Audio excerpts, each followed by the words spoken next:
year was 1973, Stockholm, Sweden. Summer was slowly giving way to autumn. The streets buzzed with life as buses rumbled through the city. Bicycles filled the sidewalks, and office workers hurried to begin another ordinary Thursday. In the heart of the Swedish capital stood Kreditbanken, one of the city's busiest banks. Employees greeted familiar customers with warm smiles. Cashiers counted stacks of bills. Telephones rang. Business was moving as usual. For everyone inside, it seemed destined to be another completely ordinary day. But history has a strange way of choosing the most ordinary moments to create extraordinary stories. At exactly 10 o'clock that morning, the calm was shattered. The front doors burst open. A man wearing dark glasses and carrying a submachine gun stormed inside. Without warning, he fired several rounds into the ceiling.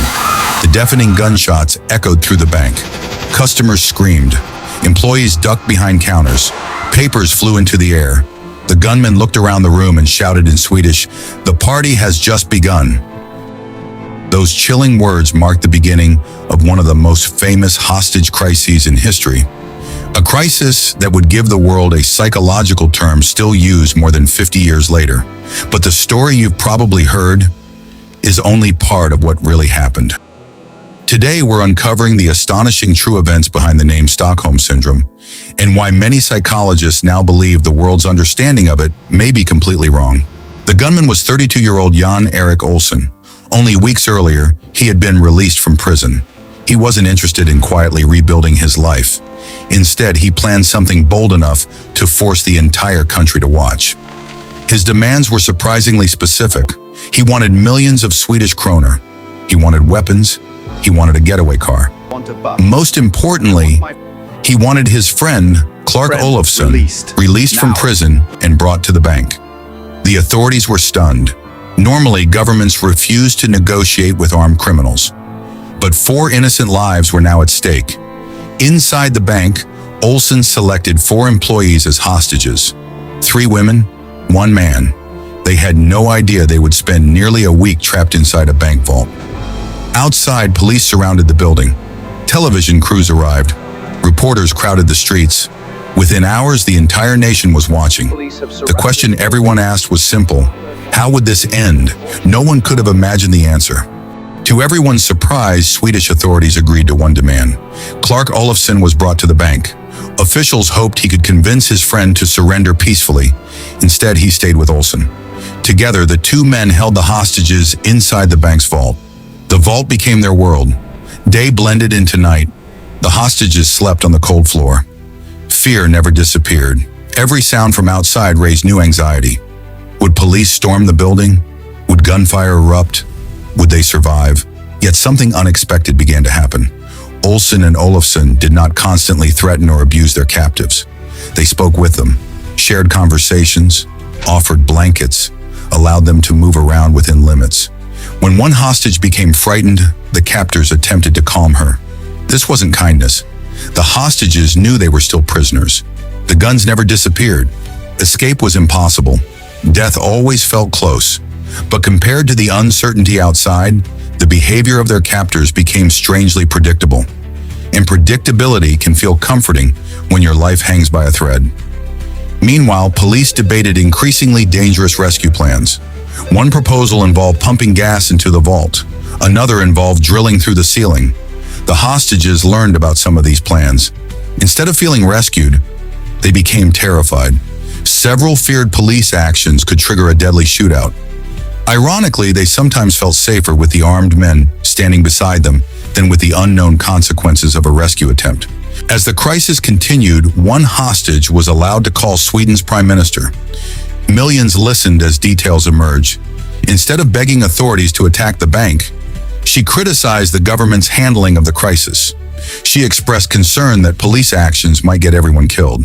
The public was stunned. Many couldn't understand what they were hearing. How could a hostage sound sympathetic toward the people holding her captive? Was she being manipulated? Was she simply trying to survive? Or was something entirely new happening inside that vault? Psychologists began asking the same questions. By the 3rd day, the bank vault had become more than a prison. It had become an isolated world. There were no windows, no fresh air, no way to tell whether it was morning or night. Time seemed to lose all meaning. The 4 hostages and their 2 captors were forced to eat together, sleep only a few feet apart, and share every hour of every day inside a cramped concrete vault. There was no escape from one another. Every conversation mattered. Every action was closely observed. For the hostages, survival depended on understanding the moods of the men holding the guns. One wrong move, one misunderstood gesture, could end in tragedy. So they watched, they listened, they adapted. Instead of arguing with their captors, they tried to keep the atmosphere calm. If the gunmen appeared agitated, the hostages became more careful with their words. If the captors relaxed, the hostages relaxed as well. Without realizing it, everyone inside the vault had settled into a strange routine. One of the most memorable moments came when hostage Kristen Enmark began suffering from intense fear. The confined space, the uncertainty, and the constant threat of violence became overwhelming. According to later accounts, Jan Erik Olsen attempted to comfort her, telling her that nothing would happen to her if the police did not force an assault. To people outside the bank, that sounded unbelievable. How could a hostage receive comfort from the very man threatening her life? Yet inside the vault, reality was very different. The hostages knew exactly where the danger stood. They could see their captors. They could predict their behavior. What frightened them even more was the uncertainty outside. Every loud noise echoed through the concrete walls. Every vibration raised terrifying questions. Was the police drilling through the ceiling? Were they preparing explosives? Would bullets suddenly tear through the vault? As negotiations dragged on, Swedish police considered increasingly dangerous rescue options. Some officers proposed storming the bank. Others suggested drilling through the roof. Eventually, authorities began making small holes into the vault ceiling to observe what was happening inside. When the captors noticed the drilling, tensions rose immediately. Jan Erik Olsen fired warning shots toward the holes, making it clear that any sudden rescue attempt could turn deadly. The hostages were caught in the middle. They feared the armed men beside them, but they also feared becoming casualties of a rescue operation. As hours turned into days, an unexpected emotional shift began to emerge. The captors occasionally spoke about their own lives. The hostages spoke about their families. Ordinary conversations took place in the middle of an extraordinary crisis. Those conversations did not erase the fact that the hostages were prisoners, but they transformed the captors from anonymous gunmen into familiar human beings. That familiarity would later confuse both the public and the media. On another occasion, one hostage was permitted to speak with family members by telephone. The call served as proof that everyone was still alive. For relatives waiting outside, it brought relief. For negotiators, it provided hope that the situation could still end peacefully. Outside the bank, hundreds of journalists gathered around the building. Radio stations interrupted regular programming with constant updates.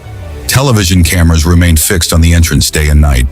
The hostage crisis had become national news. Every new development was broadcast across Sweden. Inside the vault, however, the hostages knew almost nothing about the public attention. Their world had shrunk to concrete walls, dim lights, and the constant presence of 2 armed men. By the 5th day, exhaustion had affected everyone. The captors looked tired. The hostages looked emotionally drained. Negotiators had reached a dead end. Neither side was willing to give in. Police commanders realized the crisis could not continue indefinitely. A decision had to be made. The operation to end the siege was now being planned. No one knew whether everyone inside would survive. After 6 exhausting days, authorities made their move. Tear gas was pumped into the vault. Within moments, breathing became difficult. Visibility faded. Realizing the standoff was over, the captors surrendered. The hostages walked out alive. No one had been killed. The nightmare had ended, or so everyone thought. Because the biggest surprise came after the rescue. The hostages hugged their captors goodbye. Several refused to testify against them. Some later visited them in prison. One even helped raise money for a legal defense. The world struggled to make sense of what had happened. Swedish criminologist Niels Bejerot needed a way to describe what appeared to be happening. He called it Stockholm Syndrome. The name came directly from the city where the hostage crisis unfolded. Soon, newspapers around the world repeated the phrase. Hollywood adopted it. Television used it. Psychology textbooks included it. Within a few years, Stockholm Syndrome had become part of everyday language. Whenever victims appeared emotionally attached to captors, people reached for the same explanation. But science would later complicate that story. And so the framework Today, many psychologists argue that Stockholm Syndrome has surprisingly little scientific evidence behind it. It has never been formally recognized as a distinct mental disorder. Many researchers believe the hostages were not irrational. Instead, they were adapting to survive.